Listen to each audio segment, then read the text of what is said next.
It's Alexis Hasselberger, time management and productivity coach. Are you a planner?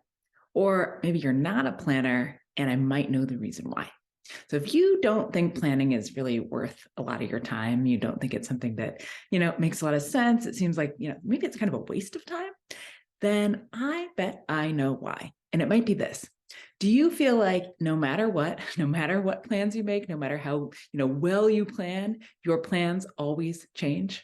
Right? And there's nothing you can do about it. There's new stuff that comes up. I call this stuff, stuff that you didn't know about yesterday, but has to be done today, right? We've all got some amount of this stuff that comes up in our work world, just stuff we didn't know about yesterday, but we do have to do it today. And when we plan, not accounting for that, our plans don't go very well, right? We feel really frustrated. We feel like we wasted this time planning because now there's all this other stuff that shows up and we have to do that instead. And it actually is more important. And it just feels like, what is the whole point of planning if we are just going to have to change? So here's what I want you to think about. I want you to think about the concept of buffer, adding a little bit of buffer to your plans. Because here's the thing. Every single day, something is going to come up. We don't know what it is, or maybe not every day, but 90% of days, right? Something is going to come up. We don't know what it is, but we know that something will come up. So we don't know what the what is, but we know that it is something. And so we can actually plan for that. We can account for the fact that new stuff will come up that we did not know about before. And that will make our planning be much more effective and we'll feel so much better about it. So, why does this buffer help? Well, when we plan with buffer in mind, when we include enough buffer in our schedules, we are not going to be as stressed because when new things show up, we are going to be able to absorb them, right? Our work is not going to encroach upon our personal lives as much because, again, instead of having to work late to deal with something, we have the time built into our schedules to deal with it. Right. And then also when something does need to move, like maybe we've buffered and we still have like one extra thing that we need to do and we can't do it today. Well, we have buffer the rest of the week too. So we can move things around a little bit without it causing extreme havoc, right? I think this situation where, you planned out your entire week, it's all perfect. And then one little thing goes wrong.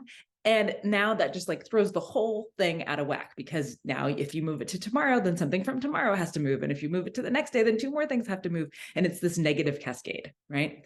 If you plan with buffer, then that whole bad situation just does not happen as much, right? We're not perfect.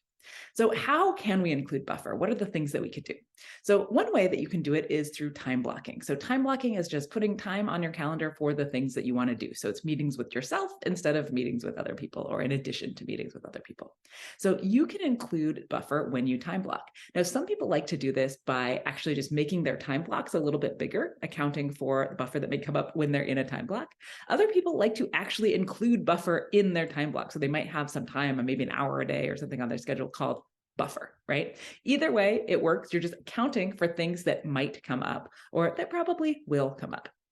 Now, you can also give yourself a little buffer when you are committing to timelines or to deadlines, right? So if someone says to you, hey, when do you think you could get this done by? And your mind says, Wednesday, I think I can do it Wednesday. Don't say that, right? Instead say, I can get that done by Wednesday. Does that timing work for you? And those are the magic words. Does that timing work for you, right? Most of the time, they're going to say yes. And then you've got an extra couple of days for things that might arise, et cetera. If you get it done by Wednesday when you originally thought, you look amazing, right? You got this thing done 2 days early. If you get it done by Friday, 2 days late in your own brain, but still accountable for what you said, you still look great, right? You're still accountable. You still did it by when you said you were going to do it. Those magic words really help. Now, every once in a while, you're going to say, hey, can I get that done by Friday? And they're going to say, no, like we have a board meeting this afternoon. We need it now. That's fine, right? Now you have that information. That's information you actually did not have before. And now you can use that information to change your plans, to maybe even push back a little bit, maybe see if somebody else can work on this thing, or to just reset your priorities with whoever it is. You might say something like, yeah, totally, I can get that done on that timeline. I'm going to have to delay this other thing to make that happen. Does that work for you, right? So we can be more collaborative. Now, you might be thinking, okay, well, how am I going to know how much time I need, how much buffer time I need? And you're right, I can't tell you that. It is actually going to be different for everyone, and it's going to be different for probably every job, right? And so this is something that you might need to track, maybe for a week. Just track the amount of time it takes you to handle the things that came up today, you didn't know about yesterday, and you still have to do them today. Maybe that's an hour a day. Maybe it's 2 hours. For some people whose jobs really are interrupt driven or relate to, maybe if you're in customer success or something like that, this might be actually the bulk of your day, right? So it's going to be really different for everyone. But if you track it for a week or so and then average it, then you can get a pretty good idea and you can adjust from there. For me, I actually need about an hour of this every day. That's what I find. Now, are there any kind of gotchas when it comes to giving you buffer? Yes, there definitely are. So there are a few things that we don't think about when we're planning. We just think, it's going to happen in time. One of these is our messaging. So email, Slack, WhatsApp, like all of the other types of messaging that we might do for work. We often think that this is just some layer of work that's somehow going to get done in between everything else, even if we don't plan for it. This is not true at all, right? Email, Slack, these things take a lot of time. And again, you might want to track how much time does it actually take. So that you'll know how much time do you need to account for that. So for me, I've tracked that over time. I tend to need around 60 to 90 minutes a day to handle email, Slack, and any additional kind of what I call quick tasks, things that happen in email and Slack, right? And so for me, I tend to plan for about 90 minutes of that. I plan for 2 45-minute blocks of that. Sometimes I don't need it all, and that's fantastic. Then I have a little bit more time to get something else done. And I plan for that upper end of it because I know that that's, the upper end of my average, and I don't want to get into this non-buffered situation where I'm not now scrambling. It might be totally different for you. And so again, this is why you want to track and see how much time it actually takes for you. Now, another one that just we tend to forget about is our own bodily needs, right? Guarantee you need to pee during the day, right? You probably need to eat something. You need to, caffeinate yourself. You need to, make sure you're hydrated, like all of these things that our body actually needs. We want to make sure that we're building in time for that as well, because that stuff's going to happen whether we plan for it or not, right? We are going to need to go to the bathroom. We are going to need to eat something. These things are going to happen whether we plan for it or not. So let's plan for it, right? Now, sometimes when I suggest this in maybe a workshop for a company or something like that, someone will say, but isn't this just sandbagging? We don't want to sandbag. We want to be as realistic as possible. And I say, yeah, that is true. We don't want to sandbag. And I don't think buffering is sandbagging. So sandbagging is when we're intentionally kind of deceiving of how long we think something will take so that we can have more room, more ease, and kind of produce some overinflated thing at the end. We're not shooting for deception here. What we're doing is shooting for reality. So when we are sandbagging, right, we're saying, well, I'm just going to, even though I know it was going to take a week, I'm going to say 2 weeks so that I have all this extra time. We're not doing that. We are saying, I actually expect that it might take as long as the estimate that I'm giving, because I am trying to plan for the unexpected.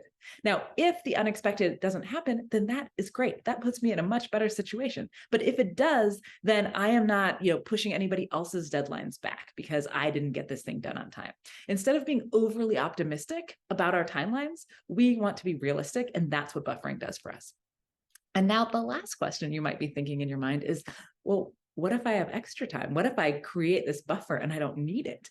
Well, lucky you, right? Like, what a great situation for you to be in. So if you're in a situation where you didn't need all of the buffer that you gave yourself on a particular day, you can do one of two things, which both put you in a much better place. One of them is that you can do something today that you had intended to do, that you had planned to do tomorrow. And that puts you in an even better position for tomorrow. The other thing is, maybe you're having a kind of low energy day, or maybe you just want to, rest a little bit. If so, take a brief nap, or maybe you're going to, read a book or knock off half an hour early or something like that. Guaranteed this won't happen every day, so it's not a problem. And if it does happen every day, then you're giving yourself too much buffer and you can adjust that.